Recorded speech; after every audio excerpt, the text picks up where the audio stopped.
Good morning, school. Yesterday, the nation celebrated the 80th anniversary of VE Day, May the 8th, the day of victory in Europe. So I thought I'd take a few moments to talk about VE Day, what it was, why it mattered, and why it matters still. VE Day marked the formal end of World War II in Europe. On this day, Nazi Germany officially surrendered to the Allied forces, Britain, the United States, the Soviet Union, France, and others.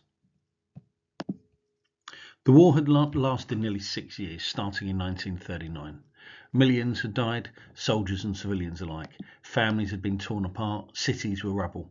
So when the news came that Hitler was dead and the German forces had surrendered, the world breathed a deep sigh of relief.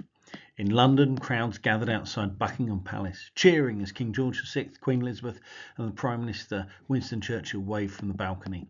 Street parties broke out across the UK. People wore red, white and blue. It was a moment of hope after years of darkness. Now, one thing you may not be aware of is that actually Germany effectively surrendered twice at the end of World War II due to political sensitivities and the involvement of various different powers.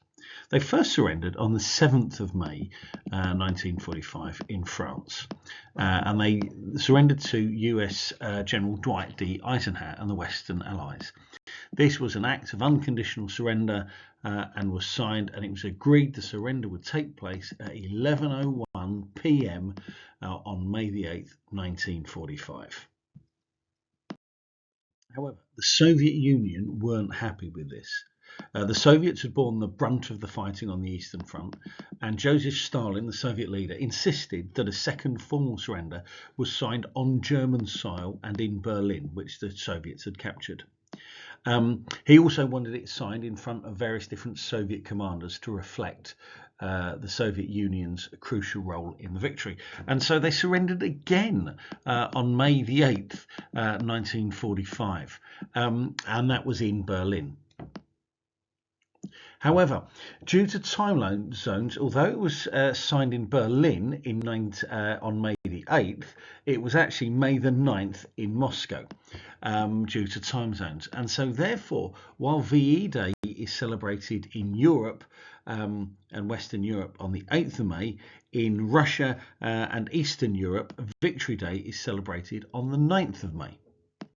Now, as you can imagine, after 6 long years of fighting, the end of the war brought with it huge celebrations, bunting and street parties. And the rumour has it that the future Queen Elizabeth and her sister, Princess Margaret, who were young women at the time, snuck out of Buckingham Palace to celebrate the victory with the crowds in Trafalgar Square and in Piccadilly. Now, for many people, VE Day is synonymous with Winston Churchill. Winston Churchill was an incredibly important figure. At the time, he embodied determination, resilience, and hope when Britain faced its darkest hours. Churchill became Prime Minister in May 1940 as Nazi Germany was sweeping across Europe, and Britain stood virtually alone. His famous speeches didn't sugarcoat the danger, but they inspired courage. Famous phrases like "we shall fight them on the beaches."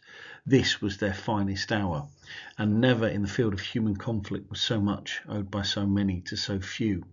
Helped rally both the military and the public to keep going, even under constant bombing during the Blitz. And that courage was needed even after May the 8th, because VE Day only marked the end of the war in Europe. The fighting in the Pacific, mainly between Japan and the United States, was still going on. That wouldn't end until August 1945, and only after 2 atomic bombs were dropped on Hiroshima and Nagasaki. So while people were partying in London, Paris and Moscow, others were still in real danger. VE Day was a moment of relief, but it wasn't the finish line for everyone. Now, of course, VE Day isn't the only time we commemorate the end of the war.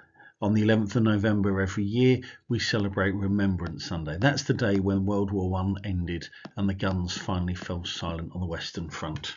We wear poppies and hold a 2-minute silence to remember the fallen from all wars, not just World War I. Most countries have their own versions of VE Day and Armistice Day, depending on the histories. But the message is always the same. Peace is precious and hard won.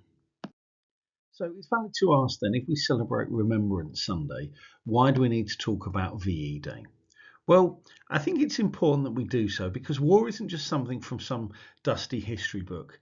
Uh, it affects real people, people like you, your friends, and family.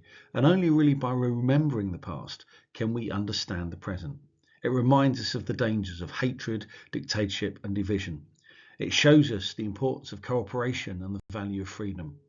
VE Day is not just about looking back, it's about learning, honouring, and making sure it never happens again. Okay, thank you, school.